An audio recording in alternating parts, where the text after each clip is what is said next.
Hey, Coach. What are your how do you temper your expectations or alter your expectations for what you're going to get out of Trayvon with that club? I think he's been progressing. I see a little bit more. He's just able to do a little bit more right now than he was early on. And I know he practiced toward the end of the week when we played Kansas City, and you could see like, all right, there's a little bit of a, gonna be a little bit of a curve here for him. And he's really done a good job progressing along since that point. So it's really just trying to use him in probably similar ways to the way we did last week, and then little by little we can get him in there more and more as he gets back to normal. But he's done a good job out here so far.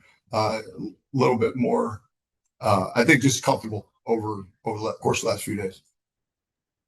Thank you. Hey, Coach. Thanks for doing this. Obviously, Devin's made a lot of plays this year. Won't have him this week. Just what do you like about Ventrell, and what's your confidence level with him? Yeah, I have a ton of confidence in him. I thought he had a great summer, a great spring, and he's really just done a good job. He's a pro's pro, in terms of staying ready and being aware of everything within the system and the scheme.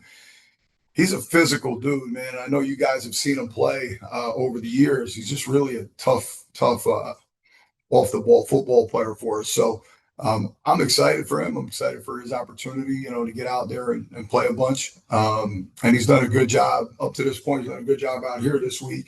And Ventrell also, I think he's got some really good leadership qualities too. The guys love playing with him. And we all really enjoy coaching him, love coaching him. So I'm excited for him. Thanks, Coach. You bet. We'll go Ryan, followed by Justin. Hey, Camp, I got two for you. In the game the other day, you rushed four for most of the game and decided to dial something up late in the game.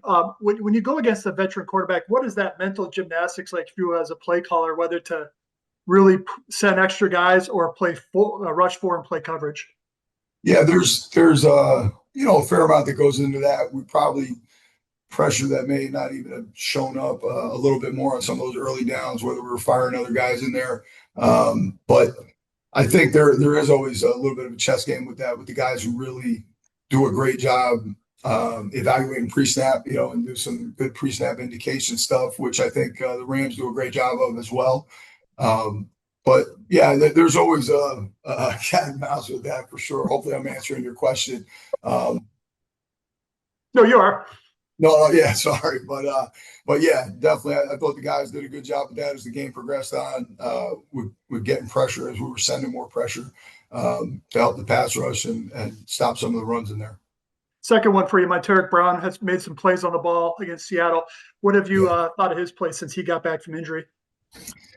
A few weeks ago, I was talking about Buster, where I felt like he really had a good spring for us. He got hurt the first day of summer camp, which was unfortunate, but we had been excited to get him back because he made a ton of plays on the ball over the course of the summer as well, or the spring, I should say. And he's kind of jumped right back in where he left off. He's a really, really competitive guy. And I said that about Ventrell, but he's a pro's pro too, man. He really does all the extra off the field and really has great awareness and a great football IQ. So I'm really, really happy with how he's playing right now. Thank you. Thanks, Ryan. Hey, Coach. Liam said yesterday that he kind of sat down and watched film with you and the defensive coaches. Do you think that familiarity with the Rams offense and all of that, is that an actual thing, or are we making too much of it? No, I think anytime you've been somewhere and you've been in a system, it's always a positive, and it's advantageous to be able to sit and communicate with someone who's been in the trenches there and understands the system. And that's always something that as coaches, I think you try to utilize as much as you can when you have guys who have been in places and have a familiarity. So yeah, coach is always super helpful with that. And there is, a lot of the systems, there is some carryover, because that is a big tree where all these guys have come from, in different places, and they all kind of branch out and know each other a little bit. So that's always helpful. We'll go with Mark next, followed by Shipley. Yeah, Camp, I just wanted to ask you about Newsome and his progress. What do you expect from week 2 with him?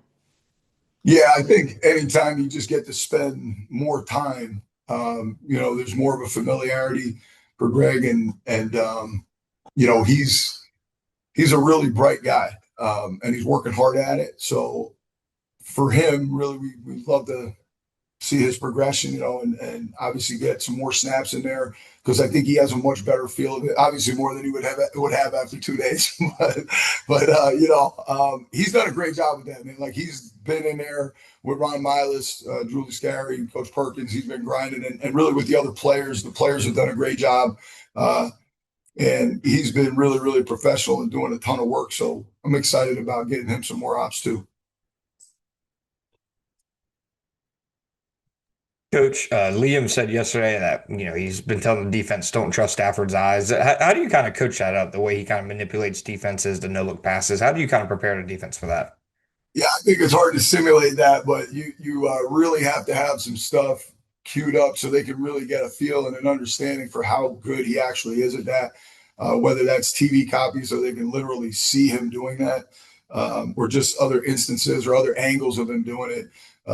Because he could be like Magic Johnson back there. I mean, he might be looking one way and dish it the other direction. So he's as about as good as there's ever been doing that. Tremendous, manipulating and obviously identifying coverage and then manipulating people, moving them with his eyes and throwing the ball in the opposite direction, which, it's super impressive to see. Thanks, Coach. You bet. You played your first game without Brenton Strange last week. What kind of benefit was just the discovery of not having him and how you can adjust now going into game 2 without him? There was certainly an adjustment period, so it's nice to have those reps to look back on and see what you're missing from a game standpoint. You have an idea of what you're missing going into it just because of how much value he provides in the run game, in the pass game, play pass, all those things that we talked about. But it's certainly nice to get a feel for what the rhythm between the tight ends is like actually playing out there from series to series or down to down, to have Hunter in, Johnny in, and those guys go back and forth. You saw Quentin in there at times and really feel what it's like to have those guys take on that added responsibility. So we evaluate everything, make the adjustments accordingly. And I think those guys have really embraced the role, the added role really, of taking on those things that are missing now without Brenton. Second one for me was Byron Young, number 0 for the Rams. What makes him such an effective pass rusher? There's a lot of things. The thing that makes really all of those guys up front such good pass rushers is they have such balanced attacks rushing. They can get off the ball. They can use speed. They can use power. They're great with their hands.